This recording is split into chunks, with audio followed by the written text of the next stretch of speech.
Hello and a very happy Christmas to you from all of us at ThinkSpace Education. I thought I would celebrate this Christmas season by doing a little bit of scoring for you. It's from an animated feature film I did a few years ago called Martian Christmas, all about a Martian who meets Father Christmas. And so we'll have a little look at that. Let's, without further ado, get stuck in here.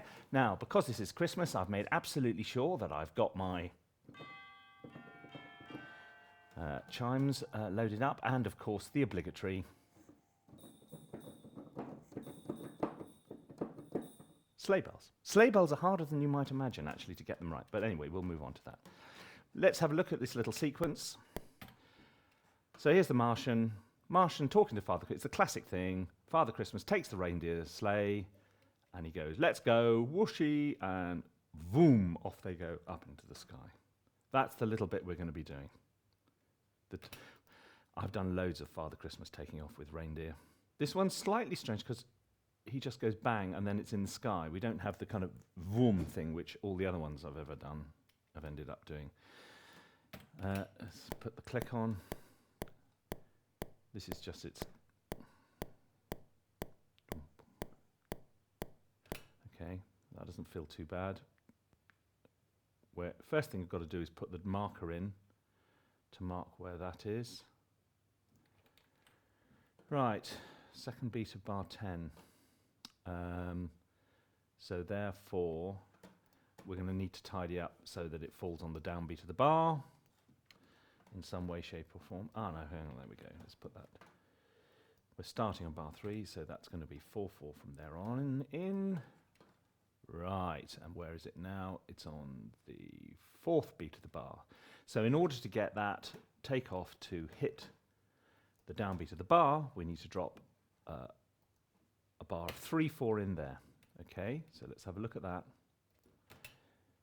Here goes 1, 2, 3, 4. 1, 2, 3, 4. 1, 2, 3. Whoosh. Now, actually, we don't have to do that. We do have to put in, we have to lose a beat somewhere so that it comes bang on the thing. And although it doesn't matter in quite a lot of music whether it falls on the downbeat of the bar, in Christmas music being quite tonal and quite traditional, it sort of does. So, but if you look at this bit here, we've got the bar of 3/4 at the end. It doesn't have to be there. We can put it anywhere we like. And actually losing that beat, I think, is going to be easier near the front. So we're going to stick the bar of 3/4 there, get rid of the bar of 3/4 at the end. Same number of beats.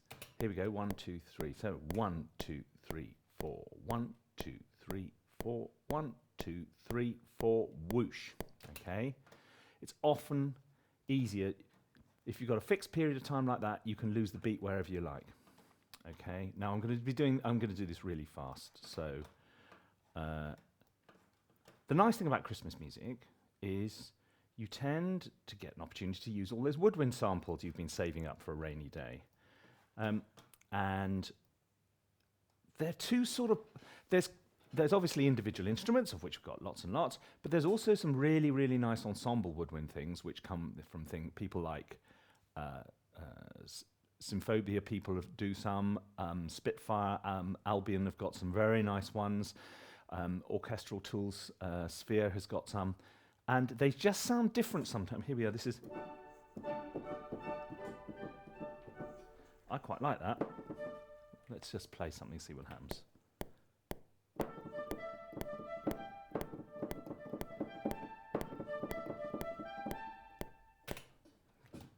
Well, that was all right, I think, wasn't it?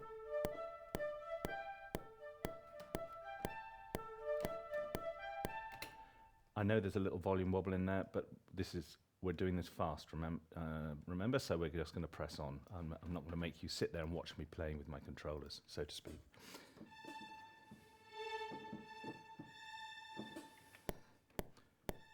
Okay, downbeat.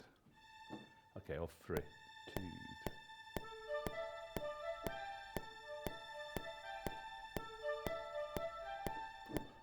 3. Okay. What are we dropping in there?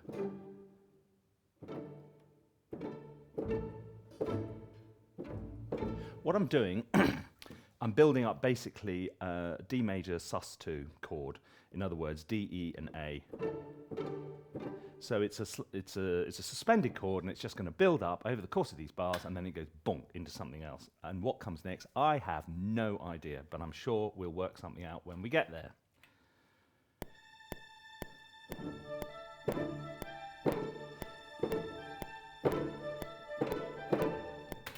Again, not quite right.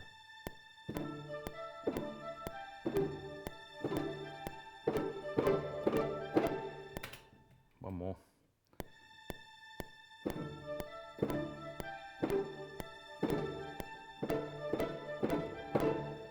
That'll do.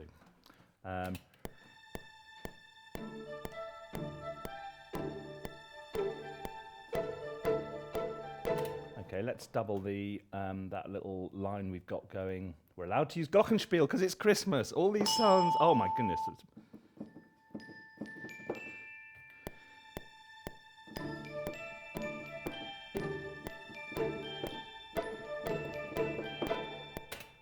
Okay.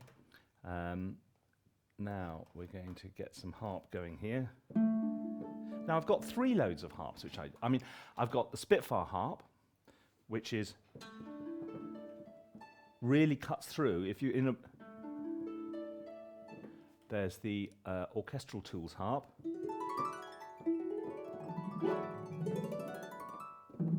That's actually glisses. That's not set up right. And there's the VSL one, which is slightly smoother and rounder. Just out of force of habit, I tend to use the VSL one more than any of the other, but they're all lovely. And whatever you get used to is what you'll probably end up using.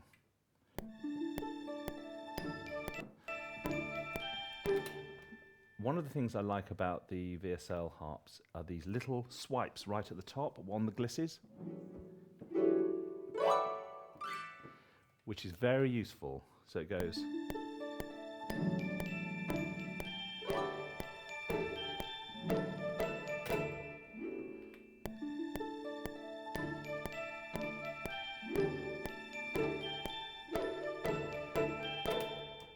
Okay, we're getting there. Now we're going to build this up with some major trills.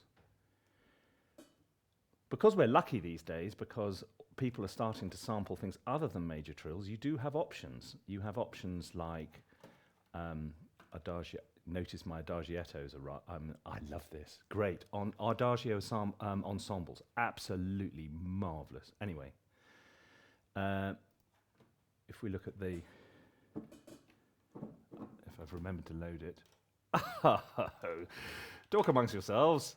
Santa has forgotten to load something. Okay. That's the trouble with having a big template. You sometimes forget to put things in. There. So that will load up for a moment. Anyway, what we'll do in the meantime while that's loading. I told you don't plan these things in advance. We're clearly going to need, when we get to the big whoosh at the end, vroom, we're not reinventing the wheel here. We're doing it the way that everybody has always done it, the classic way. It tends to consist of a timp roll, a piatti roll, a harp gliss, and then you go into your tune. And you can add other bits and pieces along the way. I'm going to do. Let's get some audio in here.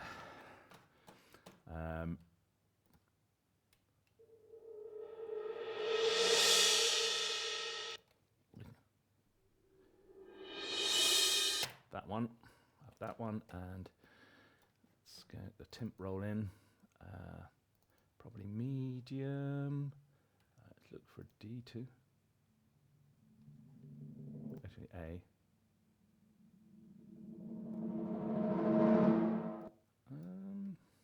Maybe short.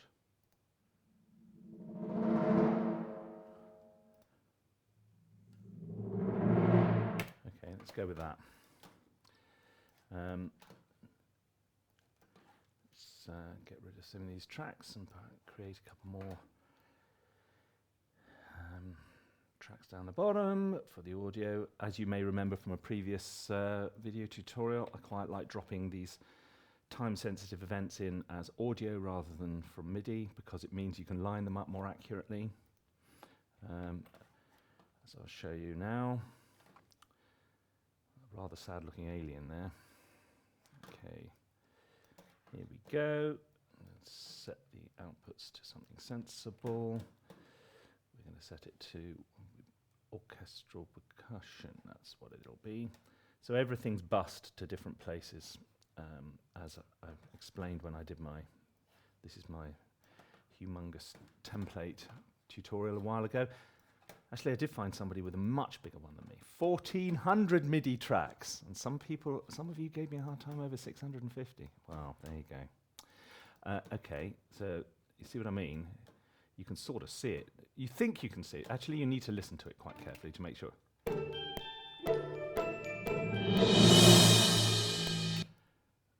little bit later.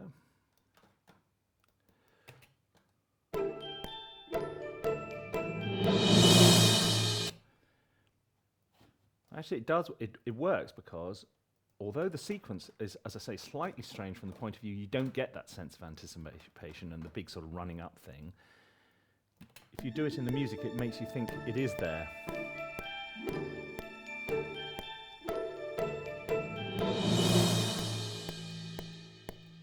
Okay, right, that's fine.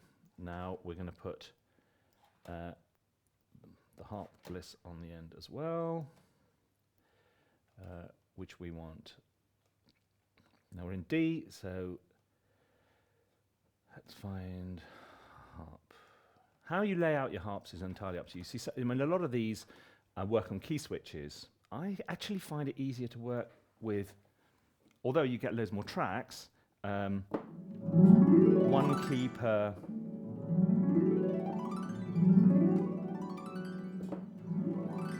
So here, what's going on with the VSL one, I've got 3 key switches from slow, medium, and fast. So we're going to be going with fast today.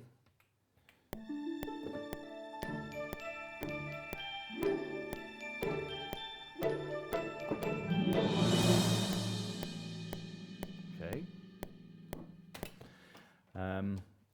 Looks like out of the corner of my eye, I see that the template I'd forgotten to load is now loaded, so that's good.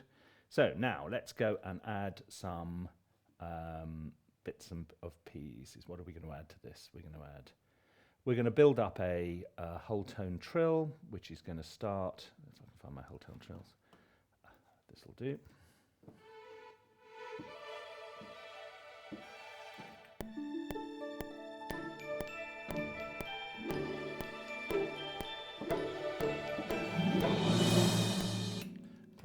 The reason I left off right at the end is because we're going to put a whoosh on there, and that will probably come in the form of, well, there's more than one way of doing it. You can do it, if you're working with real players, you should be writing your whoosh, so in individual notes, and so you write your runs out, so we wanted to go 1, 2, 3, 4, 5, 6, 7, 8.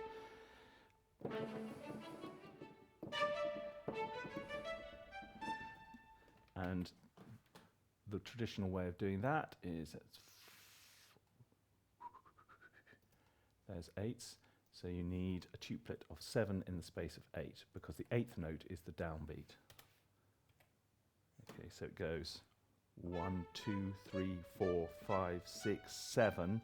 And then the downbeat of 7 is the next beat. So good. Okay. Now, if they come to play that, that'll work. If you're just doing it for samples, you may well choose to do a pre-recorded run. But if you are doing it this way, and actually you want a run to sound half decent, a good way of doing it is to double a little spiccato run like that with tremolando strings, which gives fluffiness. Where's my trems gone? I've got loads of them somewhere. Oh, there they are. So we'll add that in. Let's balance the two out.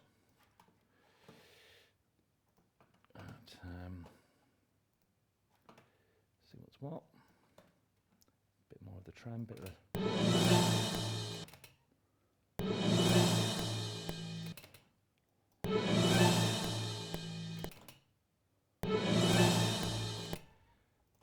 bad. Okay, let's have a listen now. Here we go. So.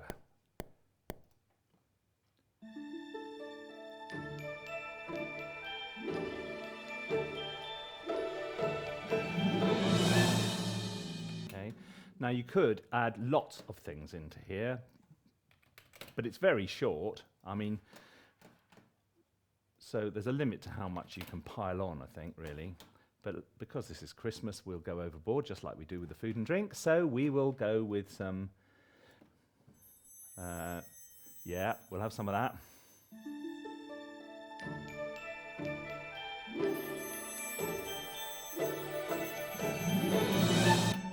Okay, some of those.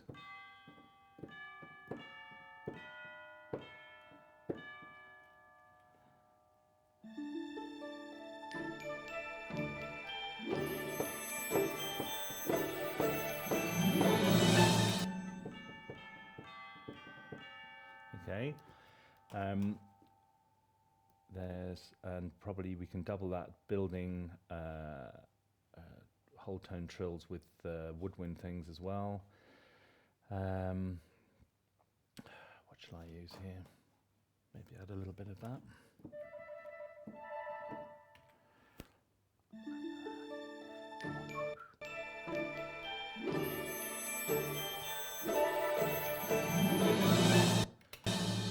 Okay, at which point then, whatever we haven't got any brass in here at the moment, and I'm actually leaving it off on purpose because what's actually going to happen? Are we going to have how little thought has gone into what happens next? I have no idea what the tune. Okay, so we're going to have a tune. Okay, instant tune, whatever it is.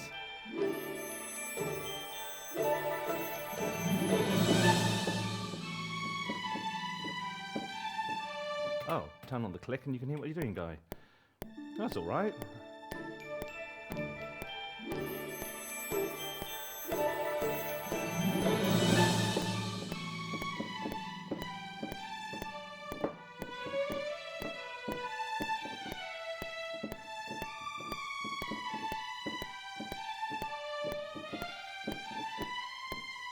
Or something like that. We're not going to get that far because we're nearly at the end of this tutorial. So in the spirit of doing this fast, I'm just going to say that's great. I'm going to copy that top line because traditionally all top lines in film music are done in octaves. We're not reinventing the wheel here, are we? It's kind of, so we're going to have, if not in 3 octaves actually sometimes.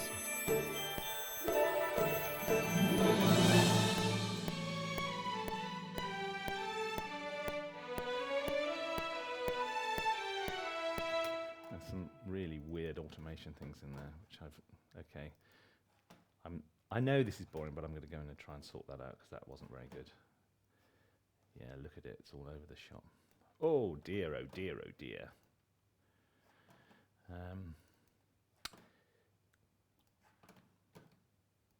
You may well want to talk amongst yourselves while I'm doing this because it's dull, but nonetheless it needs to be done. Now what would that be? That would be in controller 7. Let's do some sorting out. And controller 11. Expression.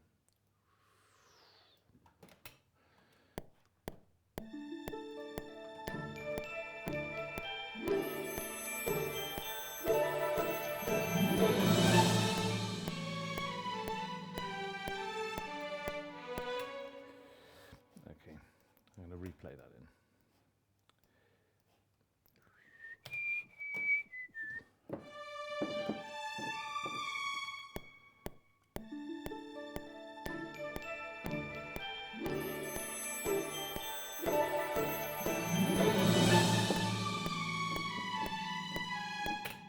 Bollocks. Oops, did I say that? I'm breaking my own rule here about start times.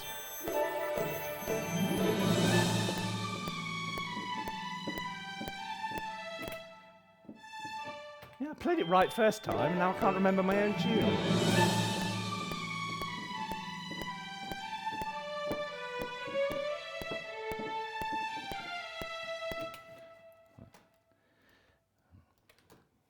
It's my John Williams accidental towards the end there. Okay.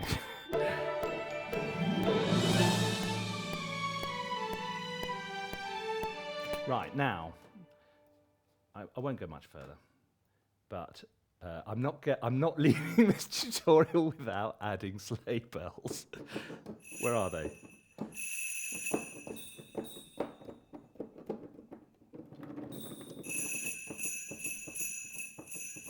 Okay.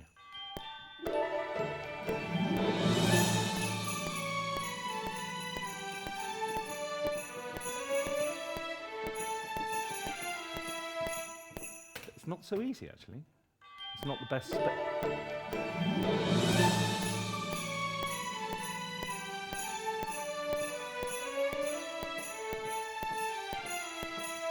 Actually, also because my tune's slightly out of time, but there we go. Can't be helped.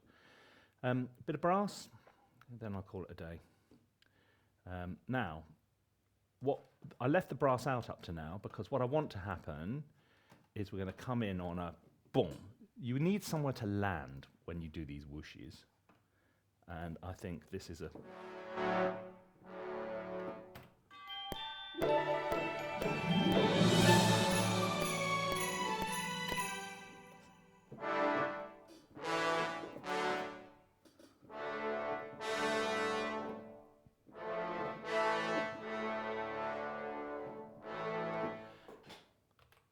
Now, I mean, if you only had to... The simplest thing with brass is, and if there's a cliche, it's close-spaced horns and open-spaced trombones. So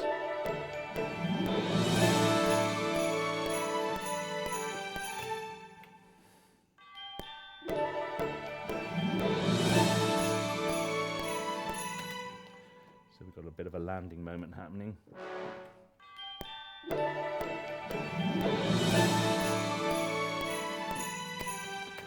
Okay. Now, there's a strong temptation here to use your strings to do more than one thing. That's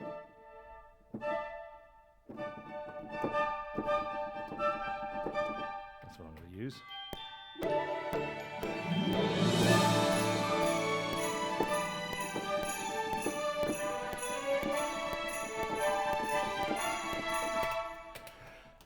So the temptation is that you use your strings to do the top line and to do underpinning stuff as well. And of course, with a real orchestra, you only have one string section.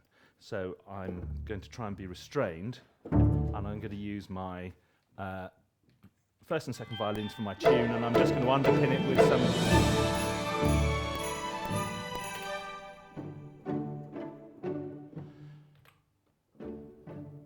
cellos and violas.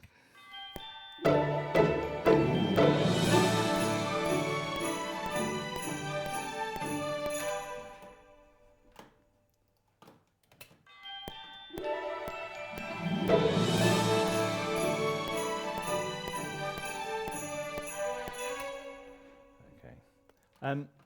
I'm nearly there, I think. I'm not going to spend a lot more time on that. But you can see how this is taking shape, and you know, we haven't been on it very long. I just want to give one last line to the... Ah, yes, this might be a moment for...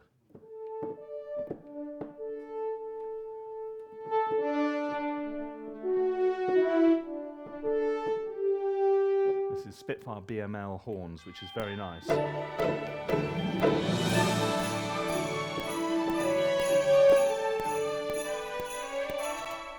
Okay, without... I'm sorry, it's all John Williams really, isn't it? Anyway, I think that's probably about as far as I need to go. Go on, okay, let's have a little performance, shall we, from the beginning, so you can see the whole thing. Turn off the click.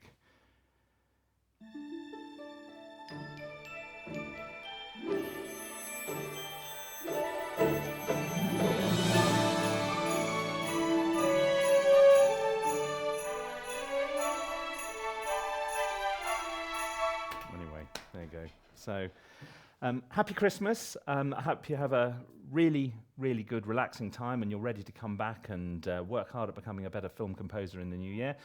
2014 will see some very exciting and dramatic developments from us later in the year, but we'll be telling you about that as the spring presses on. But in the meantime, from all of us here at ThinkSpace, a very Merry Christmas.